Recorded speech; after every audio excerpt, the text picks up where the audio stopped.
ধর্মতলা মেট্রোর সঙ্গে জোকা মেট্রো এবং ইস্ট ওয়েস্ট মেট্রো জুড়বে কোন রুটে হবে যান নিয়ন্ত্রণ, সেটাই সরেজমিনে আজকে পরিদর্শন করলো আরবিএনএল থেকে শুরু করে কেএমআরসিএল কেএমডি এর আধিকারিকরা। পুরো বিষয়টা আরো বিস্তারিতভাবে ময়ূখ ঠাকুর চক্রবর্তী আমাদের প্রতিনিধি বলতে পারবেন। ময়ূখ। শুভ্রজিৎ, দেখো, ধর্মতলায় 3টে মেট্রো কানেক্টিং পয়েন্ট, তার জন্য আজকে যেটা হলো সেটা হচ্ছে রেল বিকাশ নিগম লিমিটেড সঙ্গে আরবিএনএল, এর সঙ্গে Kolkata police, Kolkata traffic police, সঙ্গে কেএমডিএ এবং রাইটসের যারা অফিসিয়াল ছিলেন তারা ধর্মতলা চত্বরে মিটিং করলেন, বিভিন্ন জায়গা তারা ইন্সপেকশন করলেন। মূলত এই মেট্রোর এক্সপ্যানশনের জন্য বিধান মার্কেট, নিউ রোড, এই সমস্ত জায়গায় ট্রাফিক রেস্ট্রিক্টেড হবে। ঠিক সেই কারণেই কোন রুটে এটা করা হবে, কোন রাস্তায় করলে সাধারণ মানুষের অসুবিধা এড়ানো যাবে, সংশ্লিষ্ট বিষয় নিয়ে আজকে আলোচনা হয়েছে। আজকের আলোচনার পর মেট্রো কর্তৃপক্ষের তরফ থেকে চূড়ান্ত রূপরেখা তৈরি করা হবে এবং তারপর এই কাজ শেষ হবে। ধন্যবাদ ময়ূখ। সন্দীপ ঘোষের বিরুদ্ধে বিচার শুরুতে অবশেষে রাজ্যের সম্মতি। আরজিকর মেডিকেলে প্রাক্তন অধ্যক্ষের বিরুদ্ধে বিচার প্রক্রিয়া শুরুর অনুমতি মিলেছে। আরজিকর মেডিকেলে আর্থিক দুর্নীতি মামলায় কোর্টে জানিয়েছে সিবিআই। আরজিকরে আর্থিক দুর্নীতি মামলায় রিপোর্ট জমা দিয়েছে সিবিআই।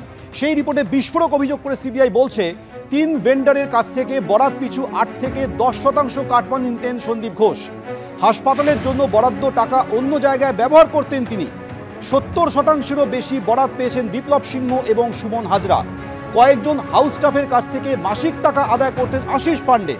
আরজিকরে আর্থিক দুর্নীতি মামলায় রিপোর্টে এসব অভিযোগ উল্লেখ করেছে সিবিআই।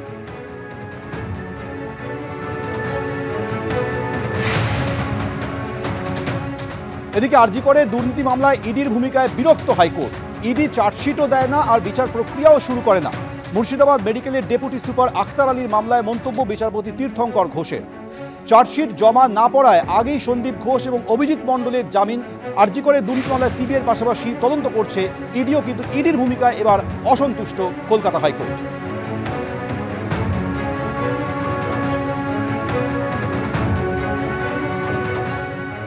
বেসরকারি হাসপাতালে চিকিৎসা চাইলে করতে হবে নিজের খরচে, নিজের ঝুঁকিতে। নিয়োগ দুর্নীতিতে জেলবন্দি প্রাক্তন শিক্ষামন্ত্রীকে জানিয়ে দিল আদালত। বিস্তারিত বলবে প্রকাশ সিনহা। প্রকাশ।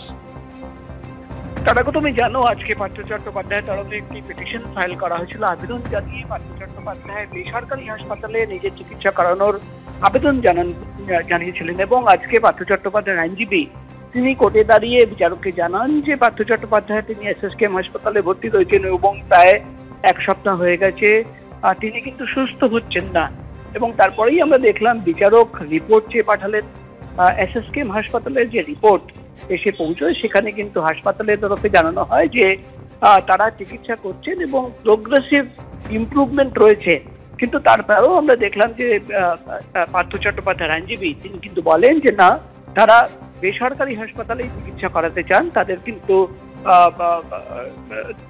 পার্থ চট্টোপাধ্যায় সুস্থ হচ্ছেন না যেহেতু সরকারি হাসপাতালে।